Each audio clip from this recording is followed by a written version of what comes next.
Elvis Presley sat alone on Graceland's back porch, amber porch light slicing through the gathering dusk. A tumbler of whiskey rested on the railing, half-filled ice melting with soft clicks.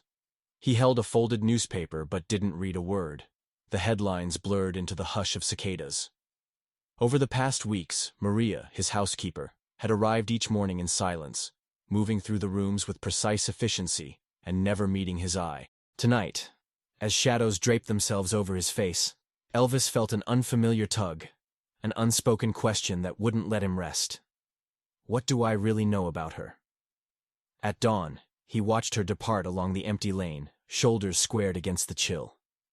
Without a word, he slid into his black Cadillac and eased onto the dark highway, headlights cutting twin paths through the fog. Somewhere ahead, the truth waited in the night. Elvis Presley's Cadillac glided along the deserted stretch of highway north of Memphis, the engine's soft purr barely disturbing the autumn hush. He wore no stage makeup tonight, just a dark overcoat over his suit, collar turned up against the chill, hands tight around the steering wheel. Streetlights had given way to the black ribbon of trees lining the road. Their skeletal branches traced skeletal patterns against a slate sky. In the rearview mirror, the studio lights of Graceland faded behind him, and ahead lay the unknown. For weeks he had felt it, an undercurrent of unease threading through the elegant routines of his life. Each morning, his housekeeper Maria arrived in silence, eyes downcast, moving through rooms with mechanical efficiency. She never smiled, her greetings reduced to a soft nod. He had watched her slip away at the end of each day, shoulders drawn in against an invisible burden. Tonight, curiosity overcame propriety. He followed her through the winding avenues into the city's forgotten outskirts, industrial zones where neon signs sputtered and factories exhaled hollow steam. The Cadillac's headlights cut through swirling mist, illuminating rusted chain-link fences and shuttered warehouses. Maria's pale figure moved steadily on the gravel shoulder, feet silent in dusty loafers, a thread leading him deeper into shadow. 5 miles from the mansion, she turned onto a narrow dirt track. Elvis slowed, heart pounding in sync with each thump of the tires over loose stones. Ahead, an abandoned freight yard stretched across acres of cracked pavement. Silhouettes of boxcars stood like tombstones beneath a bruised sky. A single cargo truck, its cab half buried in piles of debris, hunkered beside a makeshift shelter of tarpaulin and old shipping pallets. Maria stepped beneath the shelter's sagging eaves and pushed aside a flapping sheet of plastic. Elvis brought the Cadillac to a gentle halt and killed the engine. He sat for a long moment in darkness, breath fogging the windshield, before he opened his door. The cold air was pungent with the scent of creosote and burned embers, remnants of some long-dead bonfire. He zipped his coat tight and approached, each footfall muffled. Through the gap in the tarpaulin, Elvis glimpsed 2 children. One boy sat in a battered wheelchair, its wheels propped by wooden blocks. His face was gaunt, eyes gleaming with resilience as he clutched a chipped tin cup. Beside him, a smaller child lay curled under a faded blanket, breathing in slow rhythms of sleep. They were clustered around a low crate draped in oil-stained cloth, their makeshift table for a dinner of day-old stew and soggy bread. Maria knelt beside them, her back straight, voice low and steady as she coaxed the sleeping child from slumber. She served spoonfuls of stew into cracked plastic bowls, her movements calm and practiced. The children ate with a quiet hunger that spoke of long days without enough. A distant train whistle wailed, its mournful cry swallowed by the night. Elvis leaned against a corroded beam, watching her. Maria paused, brushing a stray lock of hair from the boy's forehead. She smiled in that moment, a small, tired smile that vanished as soon as it came. She seldom revealed her face. Her humanity was locked behind a veneer of purpose. Now Elvis felt the weight of all he did not know pressing on him. He cleared his throat softly. Maria looked up, eyes widening in shock. The children froze, eyes darting to the stranger in the dark. Elvis held up a hand, gentle as a lullaby. "I didn't mean to startle you." Maria rose, dignity intact. "Mr. Presley," she said, voice steady though her lips trembled. She faltered, then bowed her head. "I didn't know you would." Elvis stepped forward, voice low but firm. Why didn't you tell me? She inhaled, bracing herself against the chill. The boy in the wheelchair watched, expression unreadable. Maria's hands clenched at her sides. I didn't want pity, she said, gaze flicking to the children. I wanted to protect them. Elvis felt something in his chest twist, recognition of his own mother's quiet sacrifices, memories of being a boy in Tupelo waiting for someone to notice. A grunt of empathy escaped him. I should have known, he murmured. Please, let me help. Her eyes burned with a sudden fierceness. No one ever offered, she whispered. And when they did, they could not keep their distance. She turned back to the children, refusing his gaze. Elvis knelt beside the wheelchair, lowering himself so they were level. The older boy's eyes measured him, wary but curious. Elvis offered his hand. I'm Elvis, he said simply. And I want to... He searched for words beyond his world of stages and screams. He settled on truth. I want to make sure you have what you need. The children exchanged glances, mouths full of stew. The sleeping child stirred, lifting a drowsy head to examine the man kneeling before him. Maria watched, chest heaving with conflicted emotions, relief, fear, pride, shame. Elvis rose, pulling from his coat pocket an envelope, housing papers, and a small check. He slid it into Maria's hand. For rent, for food, anything you need. He paused, not wanting to break her resolve. I'll be back tomorrow to help move you. Tears sprang in Maria's eyes. She blinked them away. Thank you, she said, voice breaking. Thank you.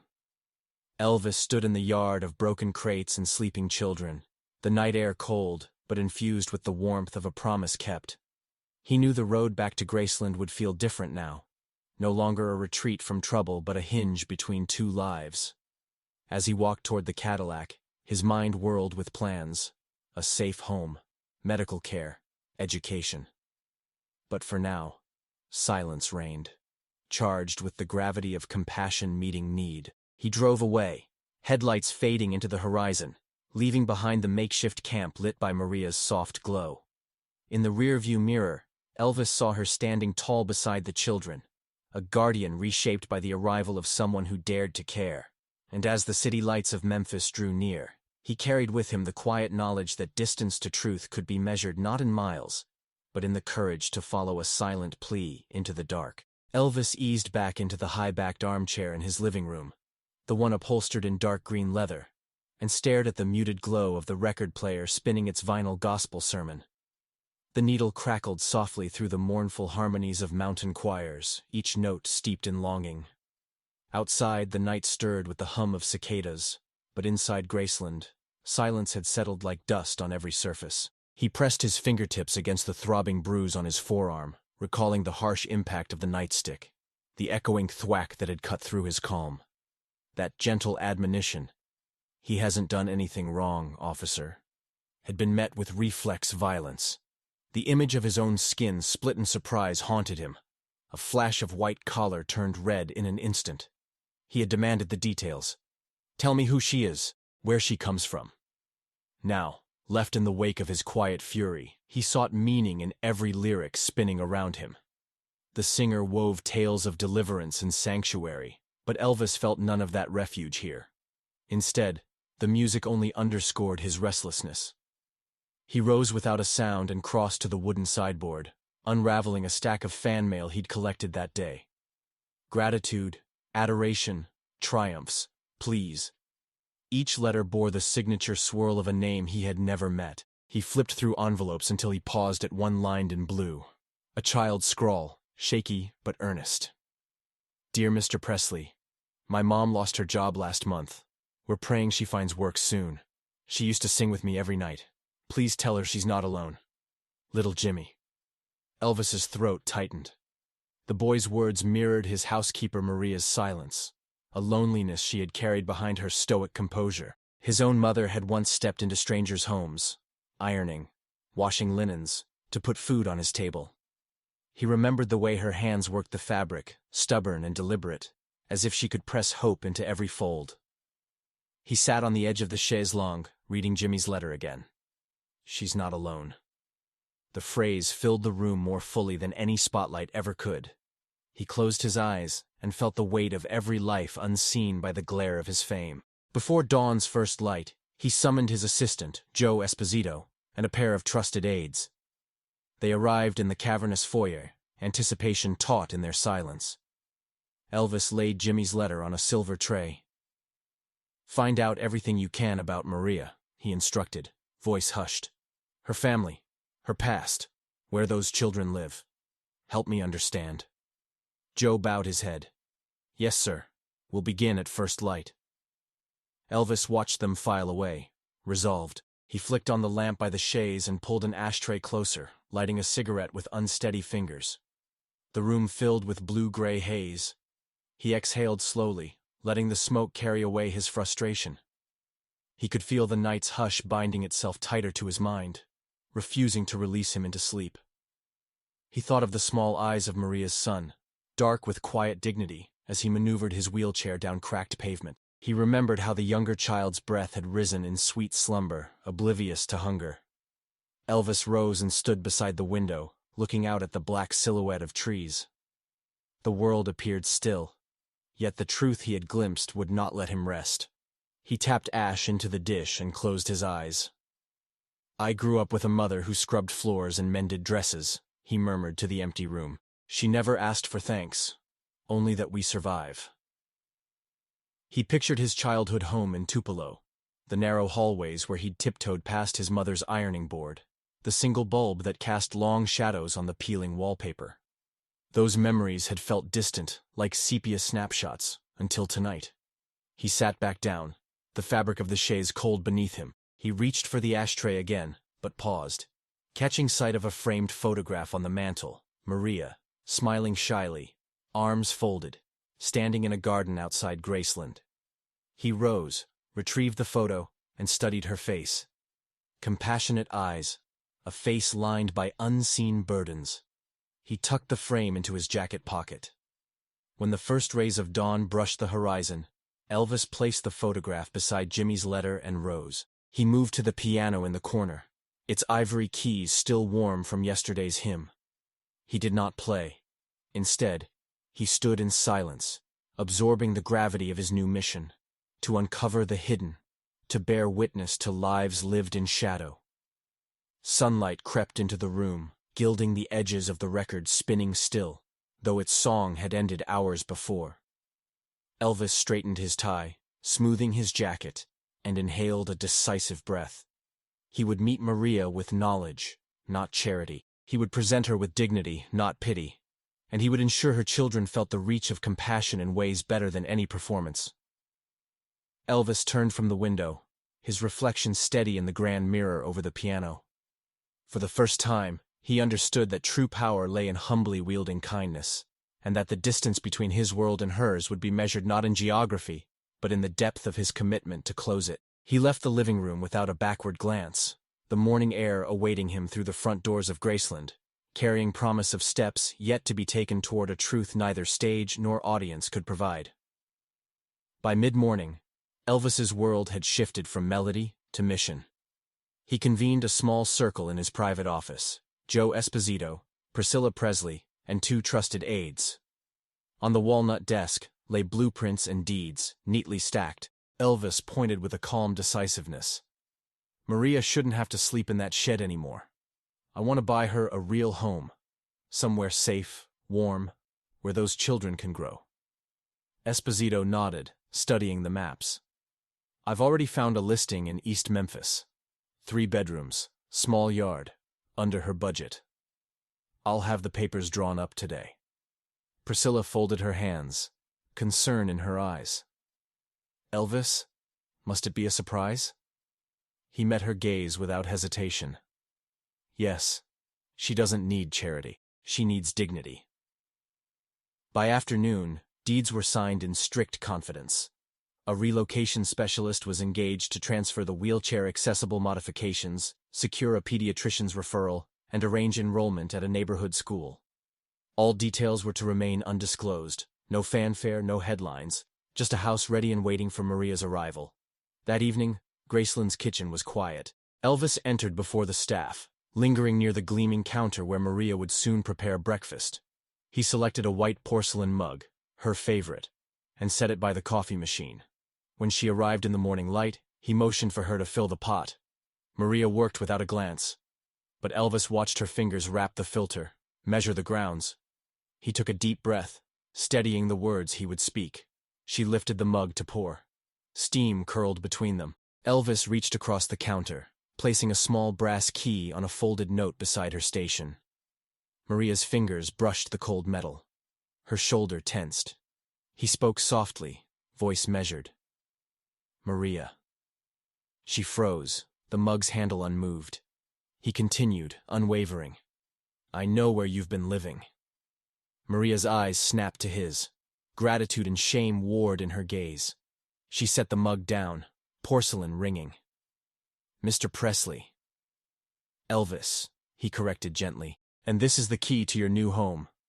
He offered none of the pity he had imagined she would despise. Instead, he let silence carry the gravity of his gift. Maria's hands shook as she lifted the key. She turned it in her palm, a simple weight, yet vast. Tears welled in her eyes, but she blinked them back. She raised her gaze, voice barely a whisper. "I didn't want charity." Elvis inclined his head. "You earned every bit of it." Maria exhaled, her composure cracking. She folded her hands around the key, knuckles white. Her eyes darted toward the counter where the children's drawings, scrawled with crayons, lined the wall. A house with a red roof, a mother's smiling face beside two stick figures. Their hope was etched in every childlike line. She began, then shook her head, voice thick. "I'm sorry. I never meant—" Elvis crossed the few steps to stand beside her. He laid a gentle hand on her shoulder, guiding her to turn toward him. The kitchen's warm lamplight softened the lines of her face. He said quietly, "I know your strength, and I know your love for those children. Let this be the home you deserve." Her breath hitched. She closed her eyes, as though gathering courage. Then she nodded, tears spilling freely. Elvis offered a handkerchief, though she refused it with a tremulous smile. He retrieved the folded note beneath the key and passed it to her. On crisp paper, in his precise script, was written, "For your unwavering care and for the love you give so quietly. May this home be your sanctuary." Maria's lips trembled around the note. She pressed it to her chest, then glanced up at Elvis. In her eyes shone a gratitude deeper than words. Elvis stepped back, releasing her shoulder. The kitchen clock ticked softly, marking the moment's shift. No applause heralded this scene. No cameras recorded it. Only the quiet hum of the coffee machine and the murmur of Memphis night beyond the windows. In that hush, a new chapter began. One where a house became a home, where a mother's sacrifice was met with dignity, and where the silent gift of a key unlocked more than doors. It opened hope. And with that, Elvis turned away, leaving Maria to cradle her children's dreams in the home his heart had chosen for her. Dawn mist curled around the newly painted white picket fence as Maria guided her daughter by the hand up the flagstone path to the front door. The house stood modest but proud. A neat brick facade, windows framed with pale blue shutters, and climbing roses beginning their autumn bloom. On the porch sat a brand new electric wheelchair beside a matching wooden bench. For the first time in memory, each corner of this home whispered of possibility rather than survival. Two children bounded across the lawn, their laughter ricocheting off the crisp morning air. The younger boy, clutching a blanket, tugged at Maria's skirt. "Mommy, can we go inside?" he asked, eyes shining with excitement. Despite his limited mobility, the new wheelchair promised freedom. No more stranded evenings in the cold. Maria reached behind the door and turned the key Elvis had given her. The latch clicked open smoothly, revealing a living room bathed in morning light. Bare hardwood floors gleamed under a fresh layer of polish. Walls were painted a warm cream, and a plush rug lay before a stone fireplace. In one corner, a small bookshelf stood, already stocked with picture books and a well-worn Bible. A simple wooden dining table rested in the adjacent alcove, ready for family meals. The children raced inside, exploring each room as if they had discovered treasure chests. Maria watched them in awe, heart swelling with relief and wonder. She stepped into the kitchen, where stainless steel appliances stood in neat readiness. The refrigerator door bore magnets in the shape of letters, waiting to spell out breakfast menus and homework reminders. A soft rapping on the doorframe made her turn. Elvis stood there, twilight of dusk still in his eyes, carrying a cardboard box tied with twine. He slipped inside, closing the door behind him, and set the box atop the dining table. Maria braced herself, unsure whether to reach for the box or step back. Elvis removed the twine and lifted the lid. Inside was an acoustic guitar, its wood polished a rich sunburst, the strings gleaming with newness. Carefully, he lifted it and handed it to the older boy, whose eyes widened in disbelief. Elvis knelt beside him. "For the boy with strong hands," he said, voice low and steady. "Even when your legs wouldn't let you stand, your heart always carried you forward." He placed the guitar's neck in the boy's hands. The child hesitated, then strummed a gentle chord, the note resonating against the empty walls like a hymn of promise. Tears pricked Maria's eyes as she watched her son cradle the instrument. The younger child edged forward, reaching out as though to touch the magic in the strings. Both children looked to Elvis with unspeakable gratitude, their laughter mingling the brassy ring of hope. Elvis rose and stepped toward the doorway. Maria opened her mouth, perhaps to speak, but words failed her. Instead, she offered a warm smile, one that carried forgiveness, relief, and an unspoken bond that transcended employer and employee. He nodded once, turning away. Without a backward glance, Elvis walked across the lawn and slipped into his black Cadillac, waiting in the street's shadow. Inside the car, he placed his guitar, the one from the studio, gently in the back seat. The engine rumbled to life, its purr muffled by the hush of dawn, and he drove off without a beacon of fanfare. In the parlor, Maria guided her son to a small armchair by the window. He rested the guitar on his lap, his fingers exploring the fretboard with reverence. His sister perched beside him, reading aloud from one of the picture books, her voice soft and sure. Through the paneled glass, the Cadillac's taillights glowed dimly before vanishing around the bend. The street returned to its quiet hum, only the rustle of baked leaves and the distant crow of a waking rooster. Maria knelt beside her children and smiled, her voice a gentle echo of gratitude. "Let's make this our home." She placed her hand over her daughter's and her son's intertwined fingers, feeling the warmth of family pulse beneath her palm. In that moment, with morning's light stretching across the floorboards, the truth glowed clear. The measure of compassion lies not in grand gestures, but in the silent arrival of hope. The gift of a key, the song of a guitar, and a promise carried forth into the hush. No applause heralded this victory. Only the quiet contentment that settles in hearts made whole, an unassuming crescendo to a story that began on a dusty road and found its resolution in the simple sanctuary of home.